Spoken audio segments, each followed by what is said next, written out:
First Take is presented by Bass Pro Shops. Your adventure starts here.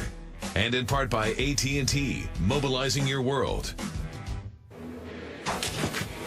After starting 57 straight games for the Colts, including the playoffs, Andrew Luck will miss his second straight game tonight versus the Texans. According to our Adam Schefter, Matt Hasselbeck will get the nod in his place. Stephen A., how worried are you about your Super Bowl pick, or is this just a mere bag of shells?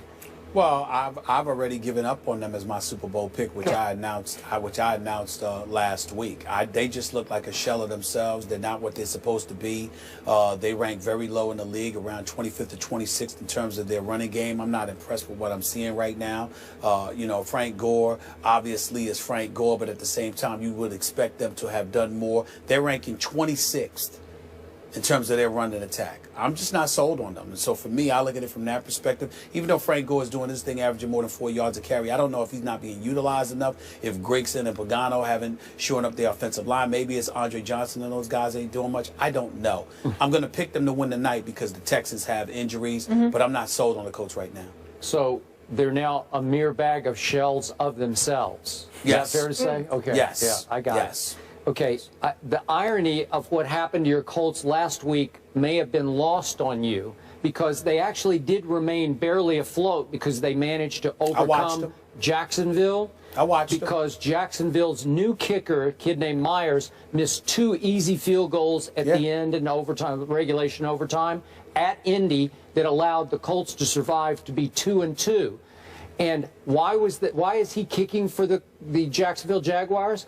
Because they traded away Scooby-Doo Scrubby. Remember the guy you ridiculed at Pittsburgh? They traded him to obviously your Steelers. And then in the toughest place to kick in the National Football League, you condemned him for missing late field goals there, which nobody can make because it's just impossible to kick in those conditions. Did a good job. Sweezum did a good job before he got hit. He was okay, but I don't know that he could have made a 50-yard field goal because they're rarely made there. It's just impossible at Heinz Field to kick in the tricky gusts and the wind. So Scooby-Doo Scrubby, if he had still been in Jacksonville, where he was a very clutch kicker, 5 out of 5 on walk-off kicks, I'm pretty sure he would have been 6 out of 6 on walk-off kicks inside in Indy, and that would have completely done in your Colts because it would have dropped them to 1-3. Am I right about that? That's fair enough. I am right about that. Yes, you are. So now you're picking. You're sticking with them tonight to win? Tonight because, you know, DeAndre Hopkins may not play. I don't know how many weapons they have for the Texans. I think the Texans have some injuries, and that's the problem. I think, you know, to me, the Colts, I have not been impressed with them, but I think that the Texans have too many injuries, and the Colts can find a way to squeeze this out. I think the Texans have to win this game. They're a 4-point favorite. They have to win it. They have to win it, but Skip, they just don't have enough. Okay. I agree with you. They have to win. They just don't have enough. I think the Texans are going to put your Colts almost out of their early season misery here. Like I wouldn't be surprised. I wouldn't be surprised. I ain't gonna lie. All right.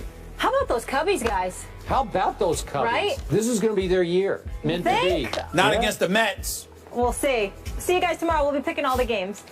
According to multiple reports, Knicks coach Derek Fisher was involved in an altercation with Grizzlies forward and former teammate Matt Barnes. The New York Post, which first reported this story, stated that the altercation was because Fisher is dating Barnes' estranged wife. Stephen A., what's your reaction to this? Well, my reaction to it is that it's unfortunate. You know, the personal details of what transpired is not something that I'm going to get into. I can promise you that much. I think it would be incredibly inappropriate because obviously, you know, it's not just the adults that are involved. There are kids that are involved. From my understanding, that's obviously something that that incited Matt Barnes to some degree. Nevertheless, it's not something that obviously makes Derek Fisher look good. I know both of these guys. I respect the hell out of both of these guys. And on a personal level, I'm certainly not going to go into the details of what I obviously have heard. But what I will tell you is that if you're Derek Fisher, you know, regardless of how Matt Barnes looked because of his checkered past in terms of, you know, saying something to James Harden's mom and, you know, some of the things that he has spewed to other folks in the stands on occasion, the person that really looks bad to some degree is a Derek Fisher. You are the coach of the New York Knicks, and although you were out in California to see your family, your children, you remember he filed for a divorce last March. His kids are in Los Angeles with his wife, with his estranged wife Candace, who I know as well. The situation is very shaky, to say the least. But when you're out there and you end up having to miss a day in training camp, fresh off of a 17-65 season, and you're not with the team, I think that Frank Isola of the New York Daily News, my friend, somebody that I know covers the Knicks over the past 16 years, better than anybody that I've seen in quite a long time. He knows when he sits there and says and writes that the free pass that Derek Fisher had last year, that honeymoon period is now officially over. He's absolutely right, because you don't need to have any kind of distractions. The New York Knicks are bad enough all by themselves. I suspect they'll be better this year with Aflalo and Robin Lopez added to the squad. But you are fresh off of a 17-65 season, which, if you can believe it, is the worst in franchise history, worse than anything we had seen prior to last season.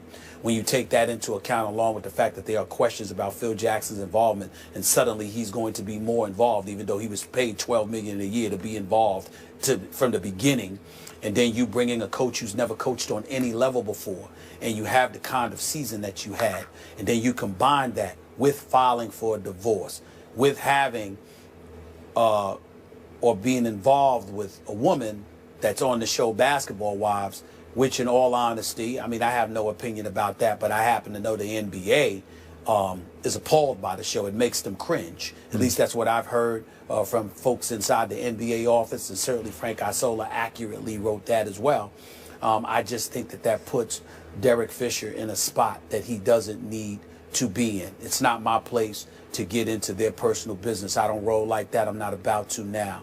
Fisher and Matt Barnes have to handle their own business. But I will say this, Matt Barnes, the NBA has no business getting involved with Matt Barnes as opposed to it being fine. You need to talk to him and make sure that that's not something that happened again. But Matt Barnes didn't just react because of who it is. He reacted because it's the mother of his children. And in Fisher's case, you're grown. You're not just a player now, you're a coach. Yep. And right, wrong, or otherwise, you've got to be the bigger man and be sensitive to that. This is not one of those situations where either deserves to be fined, nor do they deserve people like myself and others commenting about their personal business. And I definitely don't think that it's the NBA that should get involved from fining them. They should just sit there and say, chill, and let's make sure that this is not something that ever happens again, and leave it at that, because this ain't some, small, immature beef. Yep. All I'm going to say is children are involved. Let's leave it at that. I am 100% with you on that one, Stephen A. We're going to get Skip's take after the break. Stay right here on First Take. Welcome back to First Take, presented by Bass Pro Shops. Before the break, we were discussing the Derek Fisher Matt recently had, and we heard Stephen A's take. Skip, we didn't get to hear from you. What's your reaction to this whole situation? Stephen A., you've often said on the show that a player's personal business is his personal business, and you will stay out of that personal business as it relates to your job of reporting on the NBA. And I sometimes say, I'm with you to this point. If what a player is involved in off the court starts to impact or affect his performance on the court, then it becomes germane to what we're discussing here on this show. Now, Derek Fisher, clearly, as you point out, is no longer a player. He is the head coach of the New York Knicks. And I know they're pathetic. I know they're a disaster. I can't remember all the words that you've used. What's your favorite expression about the Knicks? They're a travesty or whatever they are. All those a basketball abomination. Yeah, basketball but abomination. But they'll be better this year. Okay, fine. I get that, but they're the once storied New York franchise that has a great but distant past and tradition. And Derek Fisher has to accept that he has now a new responsibility to be the face of that franchise right now. I know Carmelo is too, but Derek Fisher, is the new head coach, has to assume that he's the face of the franchise and the tone setter for that franchise.